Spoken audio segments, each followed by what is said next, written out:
ಕೊಡು ಕೊಡು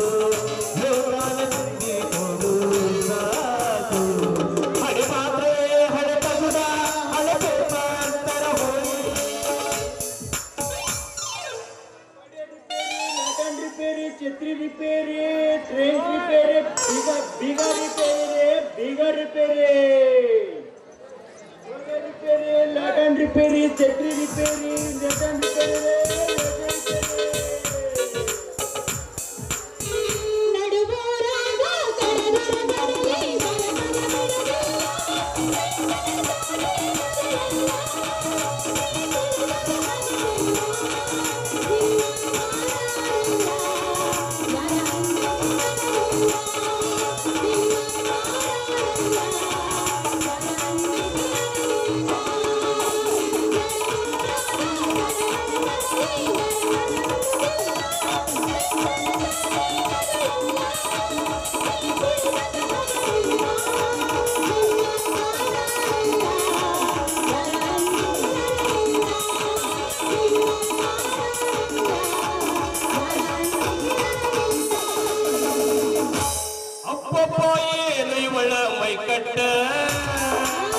ನೋಡಿದರೆ ಆಗತೈತಿ ತಿಳಿಕೆಟ್ಟ ಅಪ್ಪಪ್ಪ ಏನು ಇವಳ ಮೈಕಟ್ಟ ನೋಡಿದರೆ ಆಗತೈತಿ ತಿಳಿಕೆಟ್ಟ ಹಂಗಲ್ಲ ಮಾಡೋದಲ್ಲ ಮಂದ್ಯಾಗ ಬಾಯಿಲ್ಲೇ ಹೇಳದೇನಿ ಸಂಧ್ಯಾಗ ಹಂಗಲ್ಲ ಮಾಡೋದಲ್ಲ ಮಂದ್ಯಾಗ ಬಾಯಿಲ್ಲೇ ಹೇಳದೇನಿ ಸಂಧ್ಯಾಗ ಅಪ್ಪಪ್ಪ ಏನು ಇವಳ ಮೈಕಟ್ಟ ನೋಡಿದರೆ ಆಗತೈತಿ ತಿಳಿಕಟ್ಟ ನೋಡಿದರೆ ಆಗತೈತಿ ತಿಳಿಕಟ್ಟ ಯಾರ ಜೋರ ಹಾಡಂಗ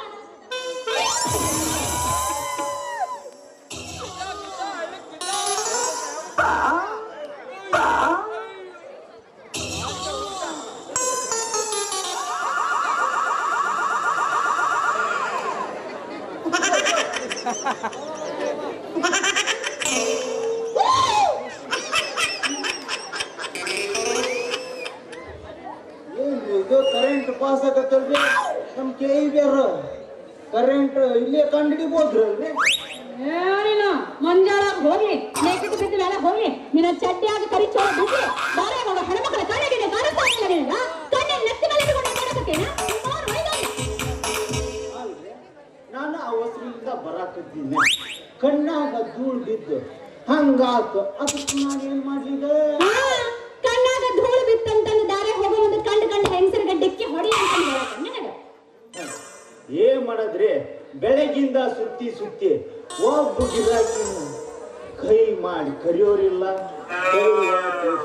ನಮಗೆ ಅಂದ್ರ ನಮ್ಮ ಊರಿಗೆ ನೀನು ಹೊಸ ಗಿರಾಕಿ ಕಂಡಂಗ್ ಕಾಣಕತ್ತಿ ಹೌದ್ರಿ ಮತ್ತ ಹೊಸ ಗಿರಾಕಿನ ಎಲ್ಲಿದ ಮರಯ್ಯ ಎಲ್ಲೆಲ್ಲಿದ ಮಾಡ್ತಿ ಹಂಗಾರ ನಿಮ್ದು ಒಳಗಿಂದು ಮಾಡೋಂದ್ರ ಒಳಗಿಂದು ಮಾಡ್ತೇವ್ರಿ ಹೊರಗಿಂದು ಮಾಡೋಂದ್ರ ಹೊರಗಿಂದು ಮಾಡ್ತೇವ್ರಿ ಒಳಗಿಂದು ಹೊರಗಿಂದು ಏನಯ್ಯ ಇದ್ರ ಅರ್ಥ ನಿಮ್ದು ಒಳಗಿಂದು ಅಂದ್ರ ಅಂದ್ರ ಗಾಡ್ರೇಜ್ ಬೀಗ ರಿಪೇರಿ ಮಾಡ್ತೀವಿ ಅಂತ ಅದ ಹೊರಗಿಂದು ಅಂದ್ರ ಮನೆ ಬಾಗ್ಲಿ ಹಾಕ್ತಿರ್ಲ ಬೀಗಕಾಯಿ ಅದನ್ನ ರಿಪೇರಿ ಮಾಡ್ತೀವಿ ಅಂತ ಅದಕ್ಕ ನೀವು ಒಳಗಿಂದ ತೋರಿಸ್ತಿರೋ ಹೊರಗಿಂದ ತೋರಿಸ್ತಿರೋ ಅಂತ ಕೇಳಿದೆ ಸದ್ಯ ಹೊರಗಿಂದಷ್ಟ ಮಾಡ ಮರೆಯ ಇದ್ರ ಹಿಂದ ಒಬ್ಬ ಬಂದು ರಿಪೇರಿ ಮಾಡಿದ್ದ ಸರಿನೂ ಮಾಡಿರ್ಲಿಲ್ಲ ಹಿಡ್ಕೊಂಡ ಇರ್ಲಿಲ್ಲ ಅಕ್ಕ ಅವ್ ಪಕ್ಕ ಮಾಲ್ ನೋಡಿ ಮಾಡಿರಂತ ಕಾಣ್ತೈತ ಅಂದ್ರ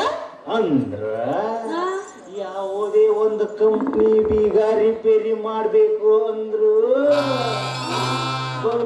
ತ್ರಾಸಾಗದ್ರಿ ಯಾಕ ಕೊಟ್ಟಿ ಮಾಡೋ ಅಷ್ಟ ತಾಕತ್ ಇರಂಗಿಲ್ಲ ನನಗೆ ತಾಕತ್ತು ಯಾಕಿರಲ್ಲ ಅಂತೀರಿ ನಿಮ್ಮಂತ ಗಿರಾಕಿಗಳು ಅವಸರ ಪಟ್ರು ನಮ್ಮಂತ ಗಿರಾಕಿ ಮಾಡಕ ತ್ರಾಸಾಗ್ತೈತ್ರಿ ತ್ರಾಸಾಗ್ತೈತಿ ಹೌದೌದು ಚೆನ್ನಾಗಿ ಗಿರಾಕಿ ಸಿಕ್ಕದ ಮೇಲೆ ಉಜ್ಜಿ ಮಾಡ್ಬೇಕು ಅದ ಬಿಟ್ಟು ಹೆಂಗಾರ ಮಾಡಿ ಕೊಟ್ರ ರಿಪೇರಿ ಹಂಗ ಹಿಡ್ಕೊಂಡು ಒದ್ದಾಡ್ಬೇಕಾಕೈತಿ ನಿಮ್ಮಂತವ್ರು ಅವಸರ ಪಟ್ರಿ ನಮ್ಮಂತವ್ರು ಒದ್ದಾಡಬೇಕಾಗ್ತೈತ್ರಿ. ಅದಕ್ಕೆ ನೀವು ಕೊಡಬೇಕಾದ್ರೆ ಒಂದ್ ಸ್ವಲ್ಪ ತೋಟ ಕೊಟ್ರೆ ನಮಗೆ ಮಾಡಕ್ ಕೂಟಿ ಕೂಟಿ ಮಾಡಕ್ ಈಸಿ ಆಗತಿ ಅಂತಲ್ಲ. ತೆಗೆದು ತೋರಿಸ್ಬೇಕನ? ಹಾ ತೆಗೆದು ತೋರಿಸಲ್ಲ ಮಾಡ್ತೀವಿ. ನಮ್ದೇನ ತೆಗೆದು ತೋರಿಸ್ಬೇಕ ಮಾರಾಯ ನೀನು? ಅದ ಬೀಗ ತಂದು ತೋರ್ಸ್ರಿ ನಾವು ಮಾಡ್ತೀವಿ ಅಂದೆ. ನೋಡ, ಒಂದೇ ಸಲ ಗಿರಾಕಿ ಸಿಕ್ಕ ಮೇಲೆ ಆ ಕಡೆ ಈ ಕಡೆ ನೋಡಕ್ ಆಗಂಗಿಲ್ಲ. ಒತ್ತಿ ಮಾಡದಷ್ಟ ಹಿಡ್ಕೋಬೇಕು. ಹಿಡ್ಕೊಂಡು ಮಾಡಿದೆ ಅಂದ್ರೆ ನಮಗೂ ಆವಾಗ ಖುಷಿ ಆಗ್ತದೆ. ಅದಕ್ಕೆ ರೀ ನಿಮ್ಮಂತರು ಮಾಡ್ತೀನಿ ಅಂತ ಹೇಳ್ತೀನಿ ಕೇಳ್ರಿಲ್ಲ. ಎಂತೆಂತ ಗಿರಾಕಿ ನಿನ್ನ ಕಡೆ ಬಂದಾರ ಅದನ್ನ ಹೇಳ್ಬಿಡು ಮೊದ್ಲು. ಅದರಿ ಕಾಡಂಜಿ ಒಳಗ ಕರ್ಪೂರ ಅಂತ ಗೊಂಬೆ, ಮಲ್ಲಾಪುರದೊಳಗ ಮಲ್ಲಿಗೆ ಹೂವಿನಂತ ಹೆಣ್ಣೆ, ಇಲ್ಲೇ ಕುರ್ಕುಂಡಿ ಕೊಪ್ಪದ ಫುಟ್ಬಾಲ್ ಅಂತ ಹೆಣ್ಗಳನ್ನ ಹೋಗುತ್ತಾಳ ರೇ ಕೈ ಮಾಡಿ ಕರೀತಾರೇ, ನಮ್ ಕೈ ಮಾಡಿ ಕರೀತಾರ. ಸಾಕ್ ಸಾಕು ನೀನು ವರ್ಣನೆ ಮಾಡಿದ್ದೆ. ಯಾಕ ಬರೀ ಹೆಂಗಸರು ಅಷ್ಟೇ ಗಿರಾಕಿ ಅದಾರ? ಗಂಡಸರು ಯಾರು ನಿನ್ನ ಹತ್ರ ಬರೋದೇ ಇಲ್ಲ. ಎಲ್ಲ ಹೆಂಗಸ್ರಿಗೆ ಯಾಕೆ ಬರ್ತಾರ್ರಿ? ನಮ್ಮಂತ ಗಂಡಸ್ರ ಜೊತೆ ಬಾಳೆ ಮಾಡ್ಲಾರ ಕಟ್ಟಿ ಪಂಚಾಯತಿ ಮಾಡಕತ್ತಿರ್ತಾರ ನೋಡು, ಅಂತವ್ರು ಮಾತ್ರ ತೋರ್ಸೋದು ಮಾಡ್ತಾರೆ. ಏನ್ರಿ ಅದು? ತೆಗೆಯೋದು, ತೋರ್ಸೋದು, ಎತ್ತಿ ಎತ್ತಿ ಹಿಡಿಸೋದು. ಅದರಿ ಛತ್ರಿ ತಂದು ತೋರ್ಸೋದು ಮಾಡ್ತಾರ ಅಂತಂದೆ. ಅಂದ್ರ ನಿಮ್ಮ ಛತ್ರಿ ಬರೇ ಏರಿಸ್ಕೊಂಡು ಮಾಡ್ತಿರೋ ಅಥವಾ ಇಳಿಸ್ಕೊಂಡು ಮಾಡಕ್ ಬರ್ತದ? ಅದ್ ಯಾಕ್ರಿ ಅಂತ ಪರ್ಮನೆಂಟ್ ಗಿರಾಕಿಗಳು ನಮ್ಮಂತವ್ರು ಬರೋದ್ ಕಾಯ್ಕೊಂತ ಕರ್ಕೊಂಡು ಕುಂತಿರ್ತಾರ ಅಂತಿರಲ್ಲ. ಹ್ಞೂ ಏನ್ ಕರ್ಕೊಂಡು ಕುಂತಿರ್ತಾರ? ಅದೇ ಕಣ್ಣು ಕರ್ಕೊಂಡ್ ಕುಂತಿರ್ತಾರ ಅಂತಂದೆ. ನೀವೇನ ಕಣ್ಣು ಕರ್ಕೊಂಡು ಕುಂತಿರ್ತಾರ, ಆದ್ರೆ ನೀವು ಛತ್ರಿ ಕೈಯಾಗ ಹಿಡ್ಕೊಂಡಾಗ ಏರಿಸ್ಕೊಂಡು ಮಾಡ್ತಿರೋ ಅಥವಾ ಇಳಿಸ್ಕೊಂಡು ಮಾಡ್ತಿರೋ? ಬರೋಬ್ಬರಿ ಕೇಳಿ ನೋಡ್ರಿ. ಹೇಳ್ರಿ. ನಾವ್ ಯಾಕಾರ ಇಳಿಸ್ಕೊಂಡ್ ಮಾಡಾಕತ್ರ ಗಿರಾಕಿಗಳು ಸುಮ್ನಿರಂಗಿಲ್ರಿ. ನಮ್ಗೆ ಏರ್ಸ್ಕೊಂಡ್ ಮಾಡಕ್ ಕಲ್ತಿಲ್ಲೇನೋ ಅದಕ್ಕ ನಾವು ಏರ್ಸ್ಕೊಂಡ ಮಾಡ್ತೇವ್ರಿ. ಹೌದ್ರಾ? ಅಷ್ಟೊಂದು ಅನುಭವ ಐತಿ ಅಂದಂಗ ನಿಮಗ್ ಮಾಡುವಷ್ಟು ಅನುಭವ ಏನ್ ಬಂತ್ರಿ? ದಿನ ಬೆಳಕ್ ಕರೆದ್ರ ಇದೇ ನಾವು ಡ್ಯೂಟಿ ಮಾಡೋದ, ಅದಕ್ಕೆ ನಾವು ಹಂಗೆ ಮಾಡ್ತೀವಿ. ಹೌದ್ರಾ? ಹಂಗಾರ ನಂದು ಒಂದು ಬೀಗದ ಕೈ ಐತಿ, ಅದಕ್ಕ ಕೀಲಿನ ಇನ್ನೂ ಜೋಡಿಸಿಲ್ಲ. ಬೇಕಾದ್ರೆ ನೀವು ಜೋಡ್ಸೋದಾದ್ರ ಕೊಡ್ತೀವಿ. ನಾನು 4-6 ಕಡೆ ಸುತ್ತಿ ಬಂದೇನ್ರಿ.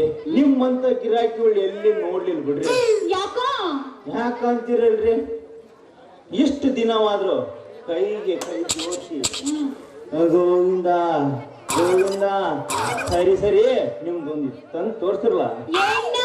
ಅದರಿ ಬೀಗಕ್ಕ ತಂದು ತೋರ್ಸಿದೆ. ನಂದು ತಂದು ತೋರ್ಸತ್ತ ನಮ್ಮ ನಿಂದಿರ್ಬೇಕ, ಮನೆಗೆ ಹೋಗಿ ತರ್ಬೇಕಲ್ಲ. ಹೋಗಿ ಬಾ, ನಿಂದೆ ಬಾ ಮತ್ ಹಿಂಗ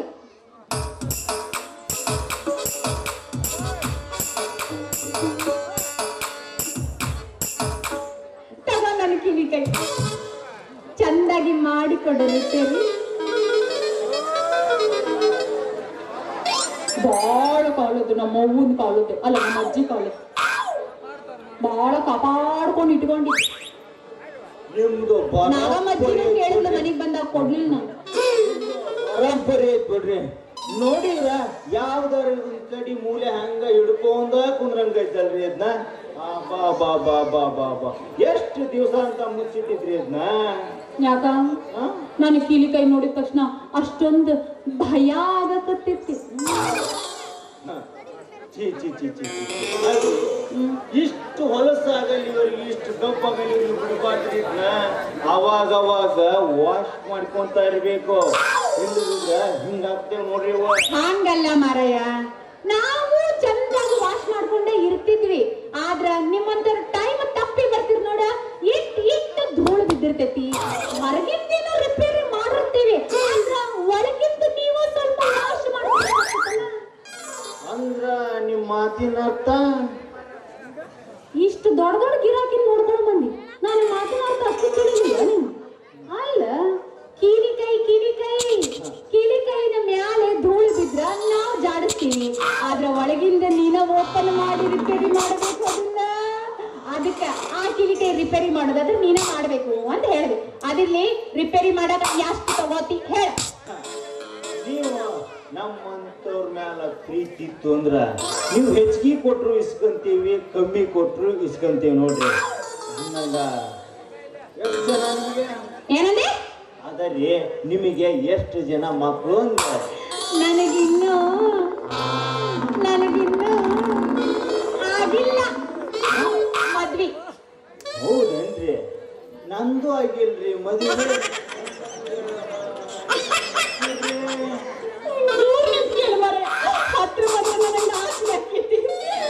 ನನ್ನ ಹೆಸರು ಸಂಗೀ ಅಂತ. ನಾಗಮ್ಮಜ್ಜಿ ಸಂಗು ಸಂಗು ಅಂತ ಕರೀತಾಳೆ. ನನ್ನ ಹೆಸರು ಗೋವಿಂದ ಅಂತಾರೆ. ಇಡೀ ಊರ್ ಜನನ ಗೋವು ಗೋವು ಗೋವಿಂದ ಅಂತಾರೆ. ಹೌದಾ? ಹಂಗಾರ ನಾನು ನಿನಗ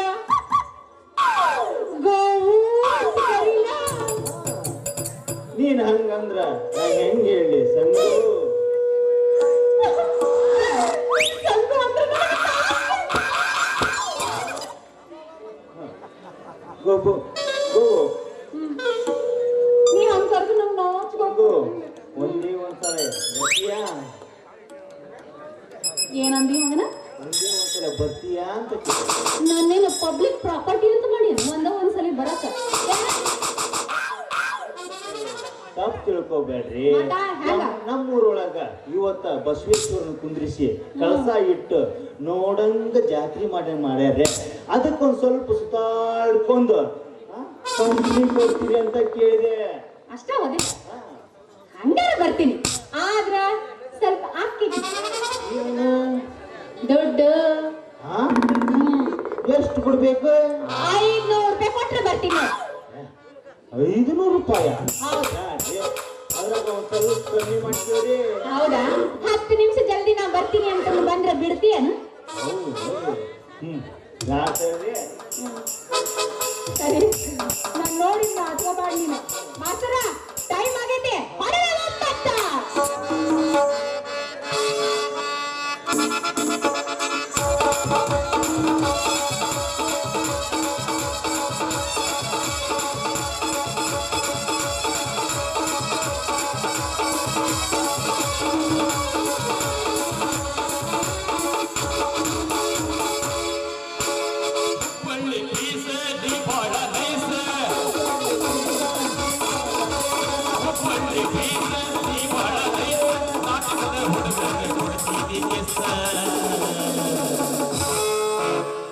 ಮಸ್ತೈತಿ ಮಾಲ ಇದು ಕಾಫಿರ ಮಾಲ ಮಸ್ತೈತಿ ಮಾಲ ಇದು ಕಾಫಿರ ಮಾಲ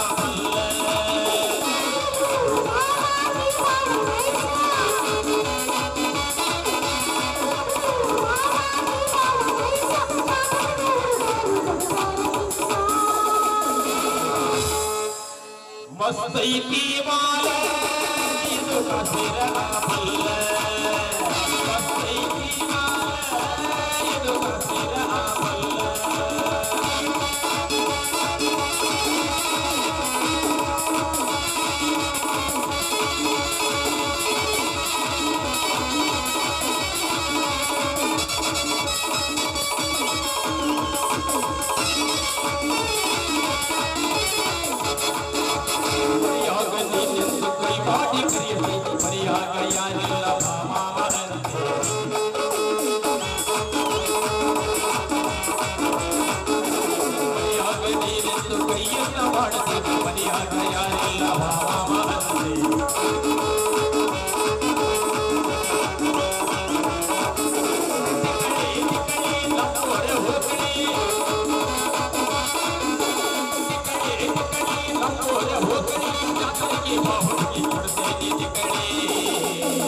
ಮಸ್ತೈತಿ ಮಾಲ ಇದು ಕಾಫಿರ ಮಾಲ ಮಸ್ತೈತಿ ಮಾಲ ಇದು ಕಾಫಿರ ಮಾಲ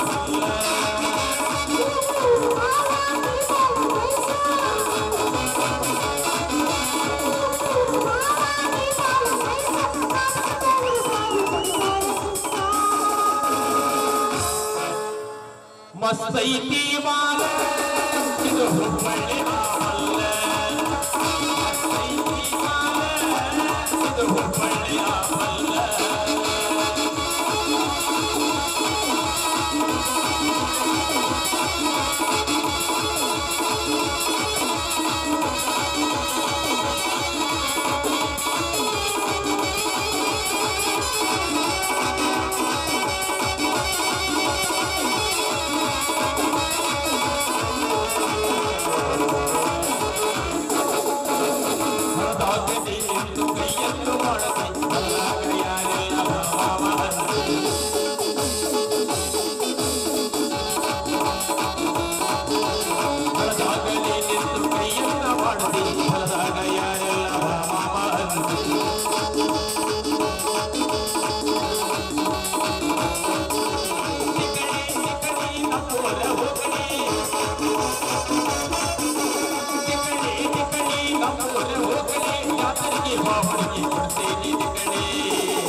ಮಸ್ತೈತಿ ಮಾಲ ಇದು ಹುಬ್ಬಳ್ಳಿ ಹಾವಲ್ಲ ಮಸ್ತೈತಿ ಮಾಲ ಇದು ಹುಬ್ಬಳ್ಳಿ ಹಾವಲ್ಲ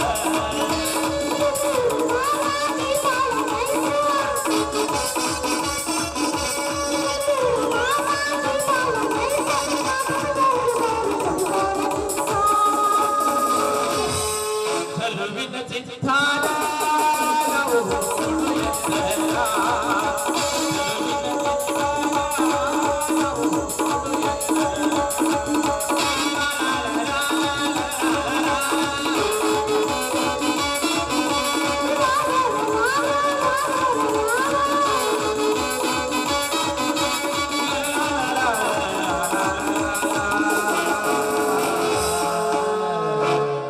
ಆತ ಬೇಕಾ ಬೇಕಾ ಸಾಕ ಕುಂತ ನೋಡ ನಮ್ಮ ಅಣ್ಣ ಬೇಕಂತ ಅಣ್ಣನ ತಾತನ ಮಾವನ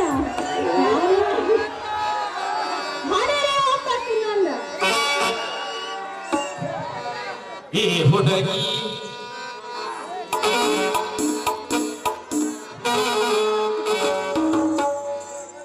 ಈ ಹುಡುಗಿ ಕೈ ಹಾಕಿ ಕರೆದ ಮಾವಿನ ಹಣ್ಣ ಈ ಹುಡುಗಿ ಕೈ ಹಾಕಿ ಕರೆದ ಮಾವಿನ ಹಣ್ಣ ಮಾವಿನ ಹಣ್ಣ ಇಡಲೇದ ಸುಂದರ ಮಾವಿನ ಹಣ್ಣ ಇಡಲೇದ ಸುಂದರ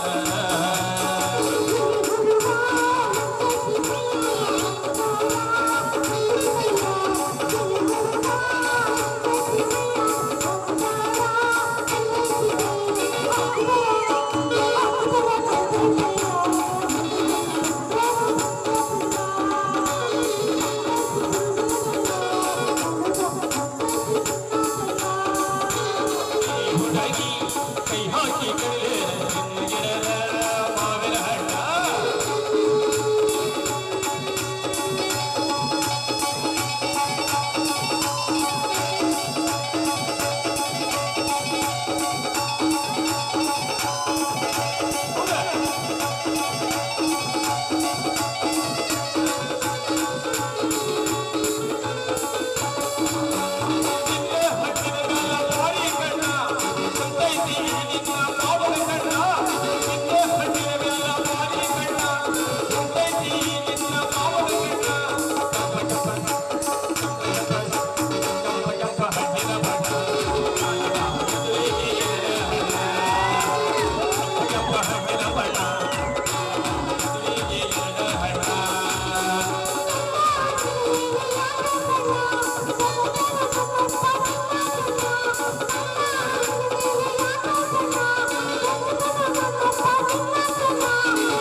ಹೋಗೋಣ ನೋಡ ಮತ್ತೆ ನಾಳೆ ನಿನ್ನ ಜೊತೆ ಬರ್ಬೇಕಂದ್ರ ಮತ್ತ 500 ರೂಪಾಯಿ ತಗೊಂಡ್ಬರ್ಬೇಕಾ ಈಗಿಂದ 500 ರೂಪಾಯಿ ಕೊಡ್ಲೇ ಇಲ್ಲ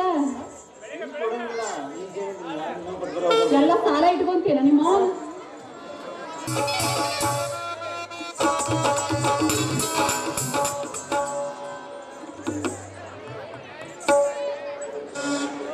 ರಘು ಬಾರ ಇಲ್ಲಿ ಕರೆದ್ರೆ ಅಪ್ಪಾಜಿ. ಹೌದು ರಘು, ನಾಳೆ ನಿನಗೆ ಕನ್ಯೆ ನೋಡಲು ನನ್ನ ಸ್ನೇಹಿತರೊಬ್ಬರು ಬರಗಳಿದ್ದಾರೆ. ಅಚ್ಚುಕಟ್ಟಾದ ಮನೆತನ, ಕನ್ಯೆ ನೋಡಲು ಸುಂದರವಾಗಿದ್ದಾಳೆ. ಮದುವೆ ನನಗೆ ಈಗಲೇ ಬೇಡಪ್ಪ. ಬೇಡವೆನ್ನಲು ಹೇಳಲು ನೀನಾರಪ್ಪ. ನೀನು ಬೇಡವೆನ್ನುವುದು, ಆದರೆ ನಿನ್ನ ವಯಸ್ಸು ಬೇಡವೆನ್ನುವುದಿಲ್ಲ. ಓದಿ ಮುಗಿಸಿ ವಿದ್ಯಾಭ್ಯಾಸ ಮುಗಿಸಿ ನೌಕರಿ ಸಿಕ್ಕಿದ್ದಾಯಿತು.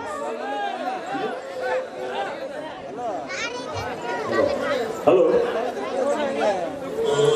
ಓದಿ ಮುಗಿಸಿ ನೌಕರಿ ಸಿಕ್ಕಿದ್ದಾಯಿತು. ಇನ್ನು ಮದುವೆ ವಯಸ್ಸಿನಲ್ಲಿ ಮದುವೆ ಆಗದೆ ಮುದುಕನಾಗಿ ಊರುಗಳು ಆಶ್ರಯ ತೆಗೆದುಕೊಂಡ ಮೇಲೆ ಮದುವೆ ಆಗಬೇನು? ಅಪ್ಪಾಜಿ, ಮದುವೆ ಆಗುವುದು ನನ್ನ ಸ್ವಂತ ವಿಷಯಕ್ಕೆ ಸೇರಿದ್ದು. ಅದನ್ನು ಅದನ್ನು ಯಾರು ಹೇಳಬೇಕಾಗಿಲ್ಲ. ನಾನು ಮದುವೆನಾದರೂ ಆಗುತ್ತೇನೆ, ಯಾರನ್ನಾದರೂ ಕಟ್ಟಿಕೊಂಡು ಮನೆಗೆ ಬರುತ್ತೇನೆ. ರಘು, ಯಾರ ಎದುರು ನಿಂತು ಮಾತನಾಡುತ್ತಿದ್ದೀಯ ಎನ್ನುವುದು ನನಗೆ ಎಚ್ಚರವಿದೆ. ಹುಟ್ಟುವುದು ಬಿಡುವುದು ನನಗೆ ಸೇರಿದ್ದು. ಮತ್ತೆ ನೀವಿಬ್ಬರು ಯಾಕೆ ಬಂದ್ರಿ ಅಂತ ಹುಟ್ಟುವಾಗಲೇ ಕೇಳಬೇಕಾಗಿತ್ತು ಆ ತಂದೆ ತಾಯಿಗಳನ್ನು. ಅದನ್ನು ಮರೆತು ನನ್ನ ಸ್ವಂತ ವಿಷಯ ಎಂದು ಹೇಳಲು ಬಂದಿರುವೆಯ? ಹೌದಲ್ಲ, ಮದುವೆ ಆಗುವುದು ಗಂಡು ಹೆಣ್ಣುಗಳಿಗೆ ಸಂಬಂಧಪಟ್ಟ ವಿಷಯ. ಗಂಡು ಹೆಣ್ಣುಗಳ ಪರಸ್ಪರ ಒಪ್ಪಿದರೆ ತಾನೇ ಮದುವೆ ಆಗಲು ಸಾಧ್ಯ. ಈಗ ಇವರು ನೋಡುತ್ತಿರುವ ಕಣ್ಣೆ ಕುರುಡಿನ ಕುಂಟಿನ ಆಗಿದ್ದರೆ ನಾನು ಅವರೊಂದಿಗೆ ಸಂಸಾರ ಸಾಗಿಸಬೇಕೆ? ನಾನು ವಯಸ್ಸಿಗೆ ಬಂದ ಯುವಕ, ನನಗೂ ನನ್ನದೇ ಆದ ಸ್ವಾತಂತ್ರ್ಯವಿಲ್ಲವೇ? ನೀನು ವಯಸ್ಸಿಗೆ ಬಂದಿರುವ ನಿಜ. ಅದಕ್ಕೆಂದೇ ಈ ಪ್ರಶ್ನೆ ನಿನ್ನ ಮುಂದೆ ಇಟ್ಟಿರಬಹುದು. ಯಾವ ತಂದೆಯೂ ಕೂಡ ಮಗನ ಪಾಲು ಹಾಳಾಗಲೆಂದು ಆಸೆ ಪಡೆಯುವುದಿಲ್ಲರಬಹುದು. ಅದೇ ನೀನು ಕುರುಡನೋ ಕುಂಟನೋ ಆಗಿದ್ದರೆ ಒಂದು ಒಳ್ಳೆ ಹುಡುಗಿ ನೋಡಿ ಮದುವೆ ಮಾಡುವಂತ ಹೇಳುತ್ತಿರಲಿಲ್ಲವೇ? ಆಗ ಆ ಹುಡುಗಿಯು ಈ ಮಾತನ್ನು ನಿನಗೆ ಹೇಳುತ್ತಿರಲಿಲ್ಲವೇ? ರಘು, ನಾವು ಮನುಷ್ಯರಾಗಿ ಇನ್ನೊಬ್ಬ ಮನುಷ್ಯನ ಬಗ್ಗೆ ಕೀಳಾಗಿ ಮಾತನಾಡಬಾರದು. ಇದು ನನ್ನ ಮನೆತನದ ಗೌರವದ ಪ್ರಶ್ನೆ. ಯಾರೇ ಆಗಲಿ ನಾನು ನೋಡಿದ ಹುಡುಗಿಯನ್ನೇ ಮದುವೆ ಆಗಬೇಕು. ಅವಳು ಕುಡಿನೇ ಆಗಿರಲಿ, ಕುಂಟಿನೇ ಆಗಿರಲಿ. ಇಂಪಾಸಿಬಲ್ ಅದೆಂದಿಗೂ ಸಾಧ್ಯವಿಲ್ಲ. ನಾನು ಇಷ್ಟಪಟ್ಟ ಹುಡುಗಿಯನ್ನೇ ಮದುವೆ ಆಗುವುದು. ಇದು ನನ್ನ ಜೀವನ. ಅಪ್ಪಾಜಿ, ನೀವು ಮಕ್ಕಳನ್ನು ಕೇಳದೆ ನಿಮ್ಮ ನಿರ್ಧಾರವನ್ನು ತೆಗೆದುಕೊಂಡಿರುವುದು ತಪ್ಪು. ನಿಮ್ಮಲ್ಲಿ ಏನೇನು ಆಸೆ ಆಕಾಂಕ್ಷೆಗಳಿರ್ತವೆ. ನನ್ನ ನಿರ್ಧಾರವನ್ನು ದಯವಿಟ್ಟು ಬದಲಾಯಿಸಲು ಪ್ರಯತ್ನಿಸಬೇಡಿ. ಯಾವುದೋ ನಿನ್ನ ನಿರ್ಧಾರ? ಈ ಹಿಂದೆ ನಾನು ಕಾಲೇಜ್ ಓದುತ್ತಿರಬೇಕಾದರೆ ಒಂದು ಹುಡುಗಿಯನ್ನು ಪ್ರೀತಿಸುತ್ತಿದ್ದೆ. ಅವಳನ್ನೇ ಮದುವೆಯಾಗಬೇಕೆಂದಿದ್ದೇನೆ. ನಾನು ತಾಳಿ ಕಟ್ಟಿದರೆ ಅವರ ಕೊಳೆಯ ಮಾತ್ರ. ಅವಳೇ ನನ್ನ ಜೀವ, ಅವಳೇ ನನ್ನ ಸರ್ವಸ್ವ. ಶಹಬಾಸ್ ಮಗನೇ ಶಹಬಾಸ್. ನೀನು ಓದಿ ವಿದ್ಯಾವಂತರನ್ನಾಗಿ ಮಾಡಿದ್ದು ಸಾರ್ಥಕವಾಯಿತು. ಜನ್ಮ ಕೊಟ್ಟ ತಂದೆಯವರು ಒಂದು ಹುಡುಗಿಯನ್ನು ಪ್ರೀತಿಸುತ್ತೇನೆಂದು ಹೇಳುವಷ್ಟು ಧೈರ್ಯ ನಿನ್ನಲ್ಲಿರಬೇಕಾದ್ರೆ ನಿನ್ನ ಸಾಹಸ ಮೆಚ್ಚಬೇಕಾದ್ದೆ. ಪ್ರೀತಿ ಪ್ರೇಮ ಇವು ನೆಪ ಮಾತ್ರ. ಕಾಮ ಕಾಲಡಿಯಲ್ಲಿ ಗೆಜ್ಜೆ ಕಟ್ಟಿ ಕುಣಿಯುತ್ತಿರುವಾಗ ಅವನು ಹರಿಬಿಡುವುದು ಕೆಟ್ಟ ಚಟಗಳು. ಅವುಗಳಂತೆ ನಿನ್ನ ಮನಸ್ಸನ್ನು ಹರಿಬಿಟ್ಟರೆ ನಿನ್ನ ನಿರ್ಮಲವಾದ ಹೃದಯವನ್ನು ಹಾಳು ಮಾಡಿಕೊಳ್ಳುತ್ತಿರುವಲ್ಲ. ನನ್ನ ಬದುಕು, ನನ್ನ ಜೀವ ನನ್ನ ಕೈಲಿದೆ. ಆದರೆ ನನ್ನ ಇಚ್ಛೆಯಂತೆ ನಡೆದುಕೊಳ್ಳುವ ಸ್ವಾತಂತ್ರ್ಯ ನನಗಿದೆ. ಅಪ್ಪಾಜಿ, ನಮ್ಮ ಪ್ರೀತಿ ಕಾಮಿಗಳ ಪ್ರೀತಿಯಲ್ಲಪ್ಪ, ನಿರ್ಮಲವಾದ ಪ್ರೀತಿ. ಪ್ರೀತಿ ಎಂಬುದು ಹೂವಿನಲ್ಲಿ ಪರಿಮಳ ಬರುತ್ತಂತೆ. ಅದನ್ನು ತಪ್ಪಿಸಲು ಯಾರಿಂದಲೂ ಸಾಧ್ಯವಿಲ್ಲ. ನನ್ನ ಸಣ್ಣ ಸಿರಿತನವನ್ನೇ ಮರೆತು ನನ್ನನ್ನೇ ನಂಬಿಕೊಂಡು ಬರುತ್ತಿರುವ ಆ ಹೆಣ್ಣಿಗೆ ನಾನು ಎಂದಿಗೂ ಮೋಸ ಮಾಡಲಾರೆ. ರಘು, ಗುಣ ನೋಡಿ ಗೆಳೆತನ ಮಾಡುವಂತ ಹಿರಿಯರು ಹೇಳುತ್ತಾರೆ. ನಮ್ಮದು ಸಂಸಾರಸ್ಥ ಮನೆತನ, ದೊಡ್ಡ ಪಾಲಿನ ಮನೆತನವಲ್ಲ. ಹಿಂದಿನಿಂದಲೂ ಘನತೆ ಗೌರವದಿಂದ ಕೂಡಿರ್ತಕ್ಕಂಥ ಮನೆ. ಅಂತವರ ಮನೆತನದ ಮರ್ಯಾದತೆಯೆಲ್ಲ ನೋಡುತ್ತಿರುವೆಯ? ಅದು ಹಣ ಇರುವವರೆಗೂ ಎಲ್ಲರೂ ನಮ್ಮವರು. ಅದೇ ಹಣ ತೀರಿದ ಮೇಲೆ ಅದೇ ಹೆಣ್ಣಿನ ಹತ್ತಿರ ನೀನು ಹೋದಾಗ ಭಿಕ್ಷುಕರಂತೆ ಒಂದೆರಡು ರೂಪಾಯಿಗಳನ್ನು ಕೈಯಲ್ಲಿಟ್ಟು ಹೊರಗೆ ನಿಲ್ಲು ಎಂದು ಹೇಳುತ್ತಾಳೆ. ರಘು, ನೀನು ಕಲಿತಿರುವ ವಿದ್ಯೆ ದೊಡ್ಡವರ ಎದುರು ನಿಂತು ಮಾತನಾಡು ಎಂದು ಅಲ್ಲ, ದೊಡ್ಡವರಿಗೆ ಮರ್ಯಾದೆ ಕೊಟ್ಟು ಮಾತನಾಡುವುದನ್ನು ಕಲಿ. ಸಣ್ಣದಾಗಿ ಮಾತನಾಡಿ ಸಣ್ಣ ಎನಿಸಿಕೊಳ್ಳಬೇಡ. ನಾನು ಸಣ್ಣವನಾದರೂ ವಿದ್ಯಾವಂತ, ಮೇಲಾಗಿ ಬ್ಯಾಂಕ್ ಮ್ಯಾನೇಜರ್. ನನಗೂ ದೊಡ್ಡವರೆನ್ನುವ ಮರ್ಯಾದೆ ಇದೆ. ಅದನ್ನು ಬಿಟ್ಟು ನಿಂತಿಲ್ಲ. ಪ್ರೀತಿಸದ ಹೆಣ್ಣನ್ನು ಮದುವೆ ಆಗುತ್ತೇನೆ ಎಂದು ಹೇಳಿದ್ದಕ್ಕೆ ನಿಮಗೆಲ್ಲ ಹೊಟ್ಟೆ ಕಿಚ್ಚದಂತೆ ತೋರುತ್ತದೆ. ನೀವು ಒಬ್ಬ ಮನುಷ್ಯರೇ. ನನ್ನ ಹೃದಯದಲ್ಲಿ ಅಡಗಿ ಕುಳಿತಿರುವ ಪ್ರಥಮ ಮಹಿಳೆಯವರು. ಕಷ್ಟನೋ ಸುಖನೋ ನಾನು ಅವಳೊಂದಿಗೆ ಸಂಸಾರ ಸಾಗಿಸುತ್ತೇನೆ. ವಿದ್ಯಾವಂತರಾಡುವ ಮಾತಿದು. ಬೀದಿಯಲ್ಲಿರುವ ನಾಯಿಗಳನ್ನು ತಂದು ಮನೆಯಲ್ಲಿ ಇಟ್ಟುಕೊಳ್ಳಲು ನನ್ನಿಂದ ಆಗದು. ಪ್ರೀತಿ ಪ್ರೇಮ ಇವು ನೆಪ ಮಾತ್ರ. ಪ್ರೀತಿ ಮಾಡುವುದಕ್ಕೂ ಮಿತಿ ಇರಬೇಕು. ಪ್ರೀತಿ ಪ್ರೇಮ ಇವು ಗುಣವಿದ್ದವರಿಗಲ್ಲಪ್ಪ, ಹಣವಿದ್ದವರಿಗೆ. ಹಗಲಿನಲ್ಲಿ ತಂಗಿ ಎಂದು ಕರೆದು ರಾತ್ರಿ ಸಮಯದಲ್ಲಿ ಹಣ ಪಡೆದು ಸೆರೆಗಾಸುತ್ತೇನೆ ಎನ್ನುವರಲ್ಲ, ಅಂತವರಿಗಪ್ಪ ಪ್ರೀತಿ ಪ್ರೇಮ. ಯಾರ ಭಯವಿಲ್ಲದೆ ಮುಚ್ಚು ಮರೆಯಿಲ್ಲದೆ ಅಂಗ ಸುಖ ನೀಡ ಬಯಸುತ್ತಾರಲ್ಲ, ಅಂತವರಿಗಪ್ಪ ಪ್ರೀತಿ ಪ್ರೇಮ. ನಮ್ಮ ಮನೆಯ ಸೊಸೆಯಾಗಿ ಬರುವರು ಎಲ್ಲದರಲ್ಲಿ ಪಳಗಿರಬೇಕು. ಕಷ್ಟ ಸುಖ ನೋವು ನಲಿವುಗಳನ್ನು ಚೆನ್ನಾಗಿ ಅರಿತಿರಬೇಕು. ಮೇಲಾಗಿ ಸಂಸಾರ ಎಂಬ ಭಾರವನ್ನು ತಕ್ಕಡೆಗೆ ಸಮನಾಗಿ ತೂಗಿಸಿಕೊಂಡು ಹೋಗುವಂತಾಗಿರಬೇಕು. ನಿನಗೆ ಈ ಮಾತನ್ನು ಏಕೆ ಹೇಳುತ್ತಿದ್ದೇನೆ ಗೊತ್ತಾ? ಮುಂದೆ ನಿನ್ನ ಜೀವನದ ಪರಿಸ್ಥಿತಿ ಹದಗೆಡಬಾರದೆಂದು. ಯಾರ ಉಪದೇಶ ಆದೇಶವು ನನಗೆ ಬೇಕಾಗಿಲ್ಲ, ಯಾರ ಬೆದರಿಕೆಯೂ ನನಗಿಲ್ಲ. ನನ್ನ ಕಾಲ ಮೇಲೆ ನಿಂತುಕೊಳ್ಳುವ ಶಕ್ತಿ ನನಗಿದೆ. ಶ್ರೀಮಂತ ಮನೆ ಹೆಣ್ಣನ್ನು ಮದುವೆ ಆಗುತ್ತೇನೆ ಎಂದು ಹೇಳಿದ್ದಕ್ಕೆ ನನಗೆಲ್ಲ ಹೊಟ್ಟೆ ಕಿಚ್ಚು. ವಿದ್ಯಾವಂತರ ಬಾಯಿಯಿಂದ ಹೊರಹೊಮ್ಮುವ ಮಾತು ಇದು. ವಿದ್ಯಾವಂತನಾದ ಮಾತ್ರಕ್ಕೆ ದೊಡ್ಡಷ್ಟಿಗೆ ಮಾತನಾಡಬೇಡ ರಘು. ನೀನು ಕಲಿತಿರುವ ವಿದ್ಯೆ ದೊಡ್ಡವರ ಎದುರು ನಿಂತು ಮಾತನಾಡು ಎಂದು ಅಲ್ಲ. ಈ ಮನೆತನದ ಗೌರವ, ಘನತೆ, ಮರ್ಯಾದೆಯನ್ನು ಕಾಪಾಡುವುದು ನಿನ್ನ ಕೈಯಲ್ಲಿದೆ.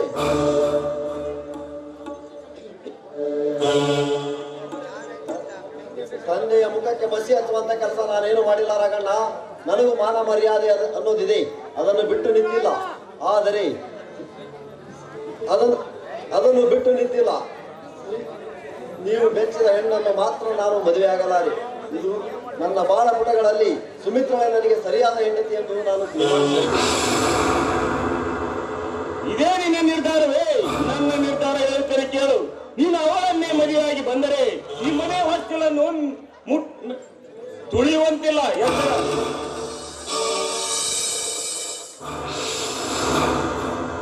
ರಘು, ಇನ್ನು ಕಾಲ ಮಿಂಚಿಲ್ಲ. ಯಾವುದಕ್ಕೂ ಒಂದು ಒಳ್ಳೆ ವಿಚಾರ ಮಾಡಿ ಒಳ್ಳೆ ನಿರ್ಧಾರಕ್ಕೆ ಬಾ. ತಂದೆಯವರ ಮನಸ್ಸನ್ನು ನೋಯಿಸಬೇಡ. ನಾನು ಯಾವ ನಿರ್ಧಾರಕ್ಕೂ ಯೋಚಿಸುವಂತಿಲ್ಲಣ್ಣ. ನನ್ನ ನಿರ್ಧಾರವೇ ನನಗೆ. ಮರಳಬೇಕಾದ್ರೆ ತಾಳೆ ಕಟ್ಟಿಕೊಂಡು ಜೊತೆಯಲ್ಲಿ ಕರೆದುಕೊಂಡು ಬಂದು ಬರುತ್ತೇನೆ ಅಣ್ಣ. ಅವಳ ನಡೆನುಡಿಗಳನ್ನು ಕಂಡು ನನ್ನ ಮನ ಎಂದೋ ಅವಳಿಗೆ ಸೋತು ಹೋಗದೆ. ಆದರೆ ನಾನು ಬಾಳಬೇಕಾದರೆ ಅವಳೊಂದಿಗೆ ಬಾಳುತ್ತೇನೆ. ನನ್ನ ಬಾಳಿನಲ್ಲಿ ಒಲಿದು ಬರುವ ನಾರಿಯವಳು. ಅಣ್ಣ, ಹುಟ್ಟಿಸುವುದು ತಂದೆ ತಾಯಿಗಳ ಕರ್ತವ್ಯ. ಆದರೆ ನಮ್ಮ ಇಚ್ಛೆಯಂತೆ ನಡೆದುಕೊಳ್ಳುವುದು ನಮ್ಮ ಕರ್ತವ್ಯ. ನಾರಿಯನ್ನು ಹೊರನೂಕಿ ಮಾರಿಯನ್ನು ತಂದಿಟ್ಟುಕೊಂಡು ಮಾಡುವುದಕ್ಕೆ ನನ್ನಿಂದಾಗದು. ವಿಚಿತ್ರವಾಗಿದೆ ಕಲಿಯುಗ. ತಾನು ಮಾಡುತ್ತಿರುವ ಪ್ರೀತಿಗಾಗಿ ತನ್ನ ಭವಿಷ್ಯವನ್ನೇ ಹಾಳು ಮಾಡಿಕೊಳ್ಳುವನಲ್ಲ ಈ ಚಾಂಡಾಳ. ತನ್ನ ಭವಿಷ್ಯಕ್ಕಾಗಿ ತನ್ನ ಹೆತ್ತಾರನ್ನೇ ತೂಕ ನುಗ್ಗುತ್ತಾನಲ್ಲ ಇರುವುದು. ಹೇ ದೇವರೇ, ಇನ್ನು ಈ ನಮ್ಮ ಸಂಸಾರದಲ್ಲಿ ಏನೇನು ಕಾದಿದೆಯೋ ನಾನರಿ.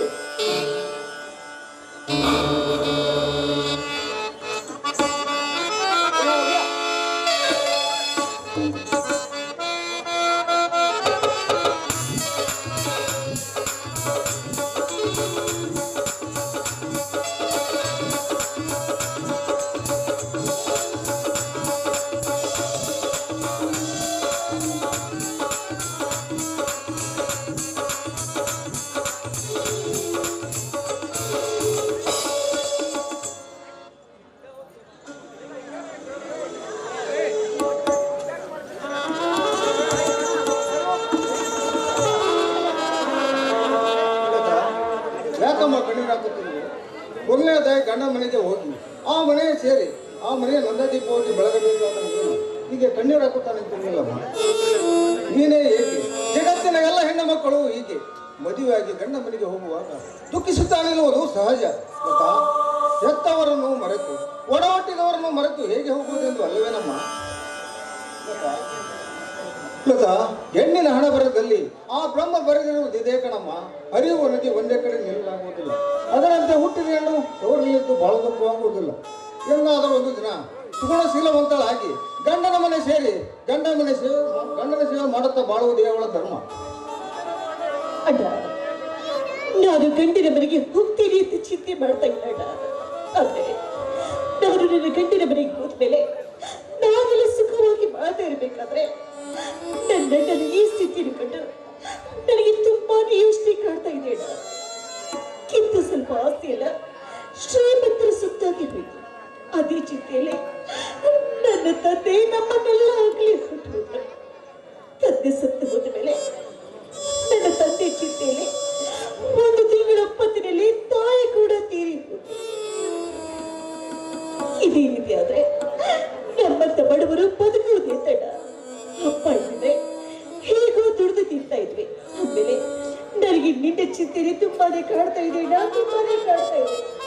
ಹುಟ್ಟಿಸಿದ ದೇವರ ಹುಲ್ಲು ಮೇಯಿಸಲಾರ ತಂಗಿ. ಗಂಡಸಾಗಿ ಹುಟ್ಟಿದ ಮೇಲೆ ದುಡಿಸುವ ಶಕ್ತಿ ಕೊಟ್ಟಿದ್ದಾನೆ. ಛೀ ಹುಟ್ಟಿ ಎಂತ ಮಾತನಾಡುವೆ?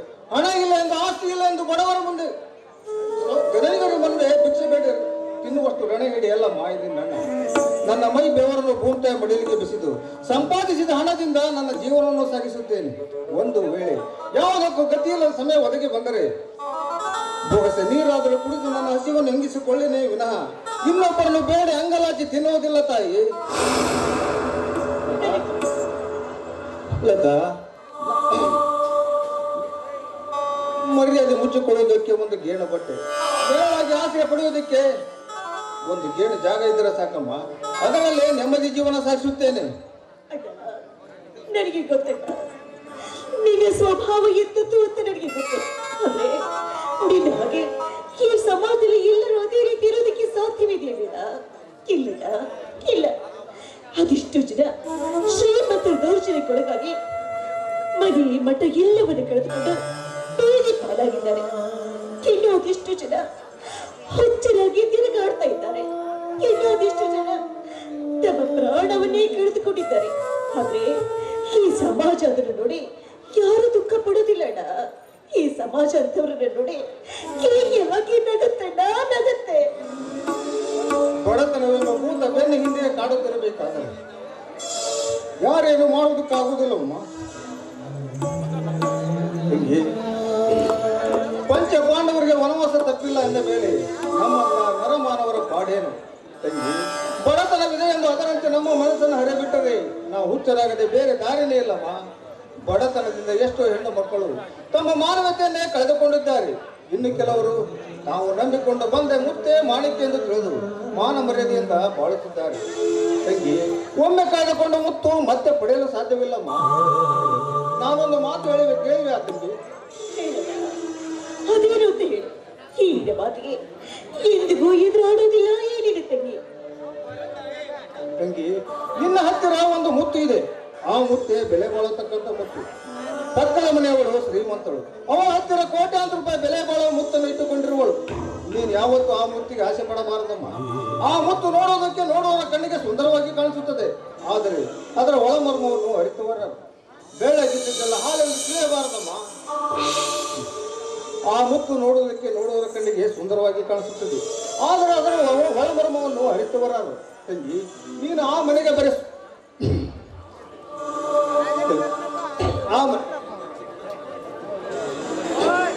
ಆ ಮನೆಯಲ್ಲಿ ನನಗೆ ಮಾವನಂತೆ, ತಂದೆಯಂತೆ ಮಾವ, ಮಕ್ಕಳಂತೆ ಮೈದೂರರು, ದೇವರಂತ ಪತಿ ಇರಬೇಕಾದರೆ ಇನ್ನು ಬೇರೆ ಆಸೆಗೆ ಆಸೆ ಪಡಬಾರದಮ್ಮ.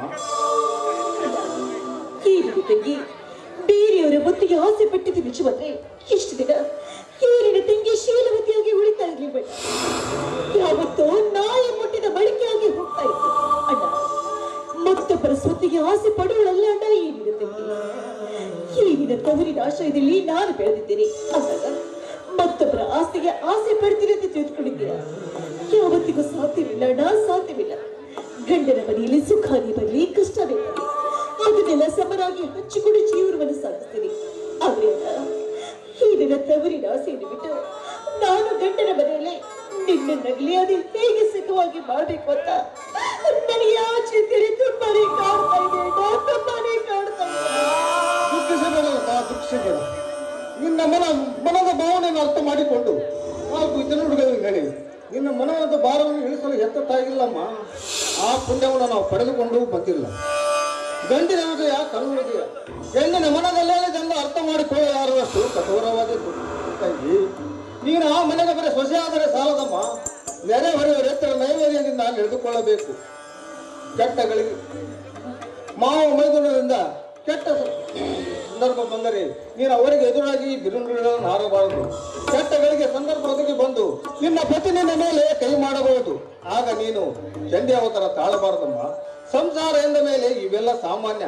ನೀನು ಆ ಮನೆಯ ನಂದಾದೀಪವಾಗಿ ಬೆಳಗಿ ಆ ಮನೆಯ ಭಾರ ಹೊತ್ತು ನಿಂತಾಗಲೇ ನೀನು ಹುಟ್ಟಿದ ಮನೆಗೂ ಮೆಟ್ಟಿದ ಮನೆಗೂ ಕೀರ್ತಿ ತಂದಂತಾಗುವುದು. ನಾನು ನಿನ್ನ ತಂಗಿಯಣ್ಣ, ನಿನ್ನ ತಂಗಿ.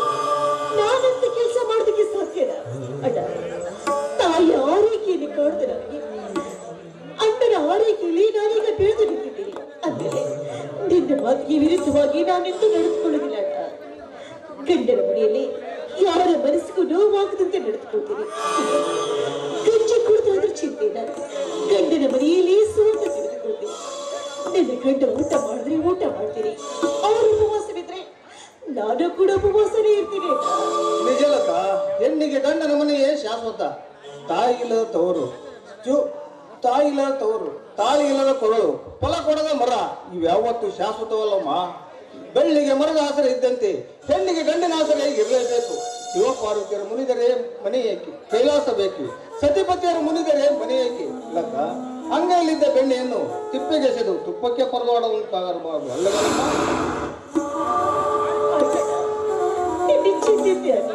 ಅಣ್ಣ ಬಸ್ಸಿಗೆ ಹೋಗ್ತಾಯ್ತು.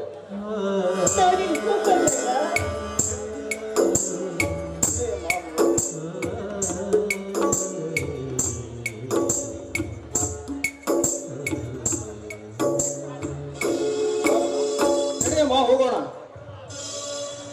ಹಾಲುಂಡ ತವರನ್ನು ನೆನೆಯೇ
ನನಗೆ ಹಗೆಯಾಗಬೇಡ ಹಾಲುಂಡ ತವರನ್ನು ನೆನೆಯೇ ತಂಗಿ